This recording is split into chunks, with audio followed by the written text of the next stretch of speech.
ఎవరు అసలు చేతులు వదులుతాలేదా నువ్వు? ఎంత ఉంది ఇంకా గుడి? చేతులు కుదురుగా పెట్టుకోలేవా? పెట్టేసా అమ్మా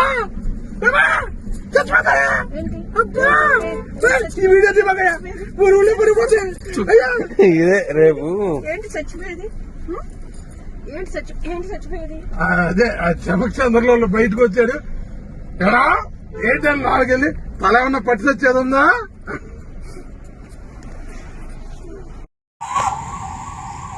ఇదిగో తన బర్త్డేకి పెద్దమ్మ తల్లి గుళ్ళో గోవా వెళ్ళేటప్పుడు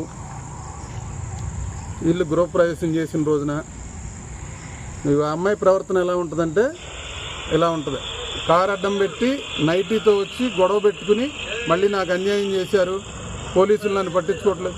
నూజివీడు రూరల్ పోలీస్ స్టేషన్లో మొన్న కూడా నేను కంప్లైంట్ చేసే అమ్మాయి మీద నాకు 100 రకాల కాల్స్తో చేపించి చంపించేస్తాను బెదిరిస్తుందంటే ఎస్పీ గారికి కూడా నేను కంప్లైంట్ ఇచ్చి వచ్చా. ఆయన ఏదో బిజీగా ఉన్నారో ఎవరికో ఇవ్వమంటే ఇచ్చి వచ్చాం. అక్కడ చాటింగ్ కూడా ఉంది. భర్త వాళ్ళ హస్బెండ్ వాళ్ళే కాదు, భర్త వాళ్ళు ఇక్కడికే వస్తే ఇదిగోండి ఇలా చేస్తాయి. హస్బెండ్ వాళ్ళు ఇక్కడికి వస్తే వాళ్ళతో 5 కోట్లు ఇప్పించమని మమ్మల్ని డిమాండ్ చేసింది. మేము వాళ్ళ ఫ్యామిలీ గురించి తెలుసుకున్నాక వాళ్ళని సారీ అండి తప్పు అయిపోయిందని చెప్పాము. నా మీద ఈ అమ్మాయి ఒకరికొక నిక్ నేమ్ పెడతా ఉంటుంది. రకంగా ఈ ఉంగరాలతో అన్నయ్య చెల్లెన తొడుక్కునేది ఉంగరాలు ఆ బంధానికి కూడా విలువ లేకుండా మాట్లాడుతుంది. లక్ష్మి గారు ఇది జత్వానీ కేసు లాగా జరిగిందని ఆ అమ్మాయితో ఈ అమ్మాయిని పోల్చమాకండి అమ్మ. లక్ష్మి గారు మీడియా ద్వారా మిమ్మల్ని కోరుకుంటున్నాం. ఈ అమ్మాయి ఫ్రాడ్, ఏ కేసుకైనా ఎవిడెన్స్ లేనిది ఏ ఆఫీసర్ కట్టడు. ఇవన్నీ అబద్ధాలు, అన్ని ఎవిడెన్స్లు ఉన్నాయి. బంగారాలు ఇప్పిస్తామని నా ఎమ్మట తిరిగేవాడికి నాకు తెలియకోకుండా 7 లక్షల రూపాయలు డబ్బులు కొట్టించుకుంది. అది బ్యాంక్ స్టేట్మెంట్తోనే ఎఫ్ఐఆర్ కట్టారు. ఈ అమ్మాయి మీద ఎన్ని చీటింగ్ కేసులు ఉన్నాయి స్టేట్లో. ఎంతమందిని మోసం చేసింది. చాలామంది ఒక ఆఫీసర్ని నైట్ టైం ఇంట్లో కట్టేసి నువ్వు డబ్బులు ఎంత తీసుకున్నావు. ఈ మ్యాగీ అంటే ఎవరో అందరూ బాబాయిలు అన్నయ్యలే. ఎవరో సింపతి ఫస్ట్ ఏడుపుతో స్టార్ట్ చేస్తే నమ్మించే ప్రయత్నం. ఎవరు అసలు చేతులు వదులుతాలేదా నువ్వు? ఎంత ఉంది ఇంకా గుడి? చేతులు కుదురుగా పెట్టుకోలేవా? పెట్టేసా అమ్మా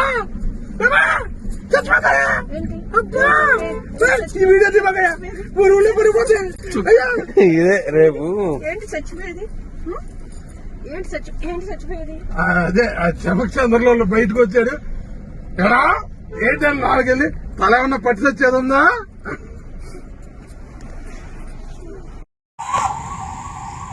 ఇదిగో తన బర్త్డేకి పెద్దమ్మ తల్లి గుళ్ళో గోవా వెళ్ళేటప్పుడు ఇల్లు గృహప్రవేశం చేసిన రోజున ఆ అమ్మాయి ప్రవర్తన ఎలా ఉంటుందంటే ఇలా ఉంటుంది. కారు అడ్డం పెట్టి నైటీతో వచ్చి గొడవ పెట్టుకుని మళ్ళీ నాకు అన్యాయం చేశారు, పోలీసులు నన్ను పట్టించుకోవట్లేదు. నూజివీడు రూరల్ పోలీస్ స్టేషన్లో మొన్న కూడా నేను కంప్లైంట్ చేసే అమ్మాయి మీద నాకు 100 రకాల కాల్స్తో చేపించి చంపించేస్తాను బెదిరిస్తుందంటే ఎస్పీ గారికి కూడా నేను కంప్లైంట్ ఇచ్చి వచ్చా. ఆయన ఏదో బిజీగా ఉన్నారో ఎవరికో ఇవ్వమంటే ఇచ్చి వచ్చాం. అక్కడ చాటింగ్ కూడా ఉంది. భర్త వాళ్ళ హస్బెండ్ వాళ్ళే కాదు, భర్త వాళ్ళు ఇక్కడికే వస్తే ఇదిగోండి ఇలా చేస్తాయి.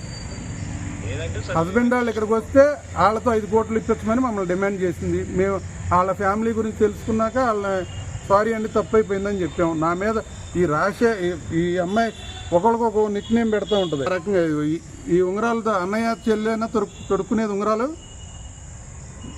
ఆ బంధానికి కూడా విలువ లేకుండా మాట్లాడుతుంది. లక్ష్మి గారు ఇది జత్వానీ కేసు లాగా జరిగిందని ఆ అమ్మాయితో ఈ అమ్మాయిని పోల్చమాకండి అమ్మ. లక్ష్మి గారు మీడియా ద్వారా మిమ్మల్ని కోరుకుంటున్నాం. ఈ అమ్మాయి ఫ్రాడ్, ఏ కేసుకైనా ఎవిడెన్స్ లేనిది ఏ ఆఫీసర్ కట్టడు. ఇవన్నీ అబద్ధాలు, అన్ని ఎవిడెన్స్లు ఉన్నాయి. బంగారాలు ఇప్పిస్తామని నా ఎమ్మట తిరిగేవాడికి నాకు తెలియకోకుండా 7 లక్షల రూపాయలు డబ్బులు కొట్టించుకుంది.